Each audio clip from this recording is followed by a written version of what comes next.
Selamat datang kembali di materi atau kuliah online IT for HRM atau IT for MSDM, Manajemen Sumber Daya Manusia. Kita masih di bab tentang Securing Information System atau Security, bagian ketiga.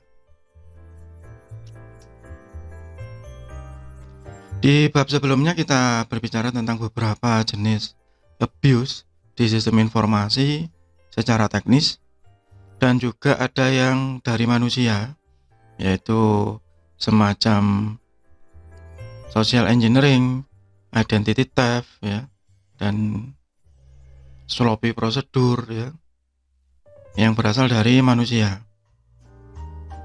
Nah, jika yang berbentuk teknis, maka solusinya adalah dengan technical juga dari secara sistem informasi atau secara IT. Sedangkan yang dari manusia, maka kita harus memberikan solusi dari sisi SDM, yaitu berupa policy dan standar yang kemudian nanti didetailkan dengan praktis, guideline, dan prosedur. Atau biasanya orang-orang di beberapa organisasi atau di beberapa perusahaan, mereka menyebutnya dengan SOP. Jadi ada policy atau kebijakan, dan di sini berbeda dengan kebijakan kalau ditinjau dari ruang lingkup etika. Kalau di sini, maka policy ini harus memiliki sanksi.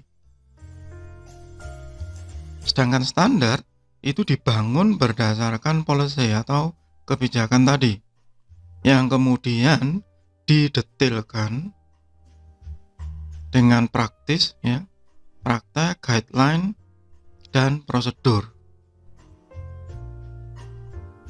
Jadi policy itu plan or course of action that influence and determine decision. Jadi kebijakannya apa? Jika memang pihak manajemen level atas sudah memastikan bahwa kebijakan data itu betul-betul secret, betul-betul tidak boleh terlihat sama sekali oleh pihak eksternal, maka di pihak pelayanan tidak boleh ada satupun monitor yang mampu dilihat oleh customer. Password harus diganti sekian minggu sekali, menggunakan biometrik, fingerprint misalkan. Nah, hasil dari policy tadi kemudian diturunkan menjadi standar, more detailed statement of what must be done to comply with policy. Misalnya untuk menjaga kerahasiaan, maka password harus diganti sekian. Kemudian password panjangnya harus sekian digit, harus mengandung huruf besar, harus ada angka, harus ada simbol. Atau menggunakan biometrik, itu pun dibuat berjenjang, misalnya begitu. Kemudian ada praktis, prosedur, and guideline. Nah, ini lebih detail, sehingga tiap karyawan tadi itu terikat dengan peraturan tadi.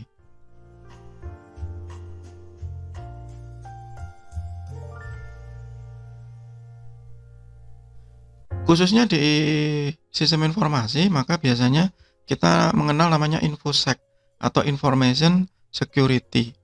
Ya, di dalamnya ada Protection of Information. Jadi ada informasi yang sensitif dan kritis. Misalnya kalau di supermarket itu ada harga beli. Nah, ini informasi yang termasuk kritikal. Jangan sampai ini ketahuan dan bocor ke pihak eksternal. Kemudian use of information. Ya, biasanya nih karyawan-karyawan kadang ada yang ceroboh, ya.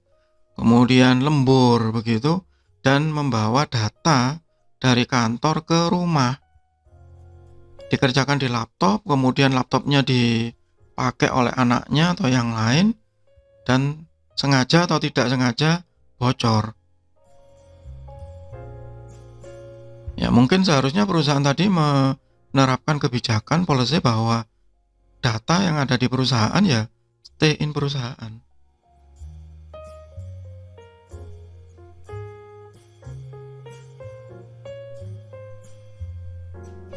Tidak boleh dibawa pulang ke rumah, begitu. Information handling, access and usage. Nanti akan kita bahas di berikutnya bahwa akses ke sistem informasi itu harus dibuat berjenjang.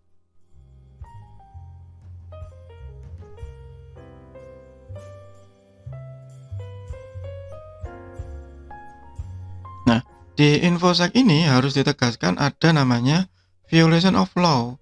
Jadi kalau ada kebocoran atau yang lain, maka di awal itu sudah ada peraturan yang mengikat dan sah bahwa jika ada sesuatu, maka harus dituntut secara hukum.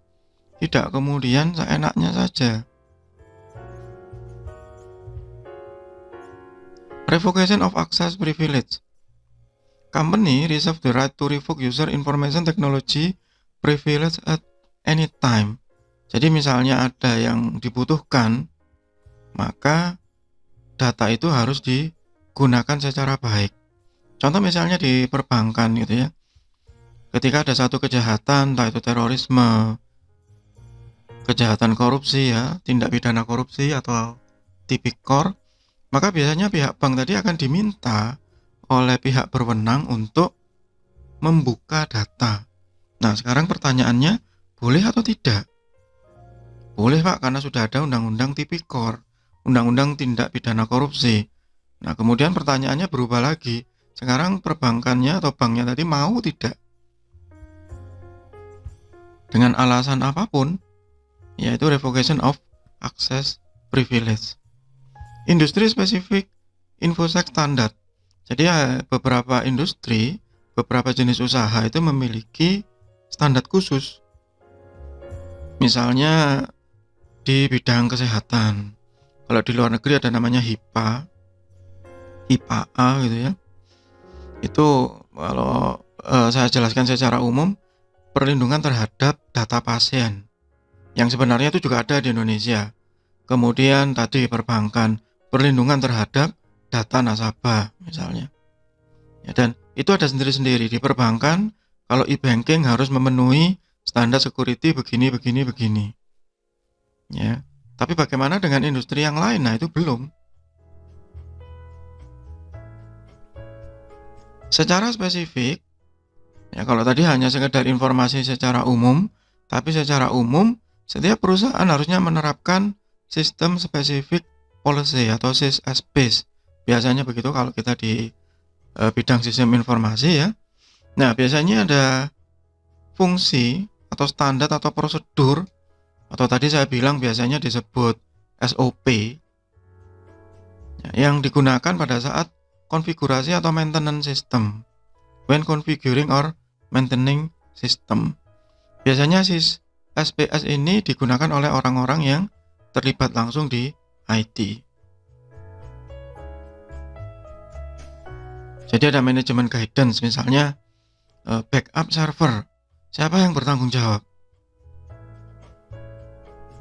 Tidak semua orang yang ada di departemen IT itu boleh, karena data bisa bocor. Kemudian hasil backup apakah hanya ditaruh di cloud? Bagaimana ditaruh yang fisik? Apakah hanya disimpan di kantor? Wah, nggak aman Pak. Maka disimpan di deposit box. Technical specification, dan itu semua harus ada dokumennya, terdokumentasi, tidak hanya sekedar secara lisan. Combined in a single policy document. Ada peraturannya, ada SOP-nya, ada sanksinya jika dilanggar. Itu yang paling penting dan masih jarang ya dilakukan oleh perusahaan-perusahaan di Indonesia. Jadi hanya sekedar ditempel begitu, kemudian sudah merasa bangga. Saya sudah punya prosedur kok, saya sudah punya SOP, itu sudah ditempel. Nah sekarang pertanyaannya, jika SOP tadi dilanggar, apa sanksinya? Ditegur. Itu kalau karyawannya agak rewel dan ngeyel begitu, ditegur dia ngelawan. Nggak ada peraturan resminya kok. bisa rame nanti. Ya, dan itu masih banyak ya. Sekali lagi yang paling sulit adalah sisi human. Ya. Kalau sisi teknis hadapi dengan teknis, kalau sisi human hadapi dengan menggunakan policy, kebijakan dari manajemen level atas yang kemudian harus didetailkan menjadi standar. Standar tadi harus lebih detail lagi dan ada sanksinya jika dilanggar. Ya, dan yang lebih detail step by step-nya diatur menjadi guideline, prosedur, dan praktis atau praktek secara langsung. Jadi standar tadi disusun tidak dengan kalimat atau kata-kata yang umum atau generik, tapi langsung secara spesifik. Itu untuk sementara bab tentang securing information system. Kita masih ada lagi bagian berikutnya di bab ini. Bagi yang belum melihat video sebelumnya, silakan cek di playlist. Semoga bermanfaat. Tetap sehat, tetap semangat. Terima kasih.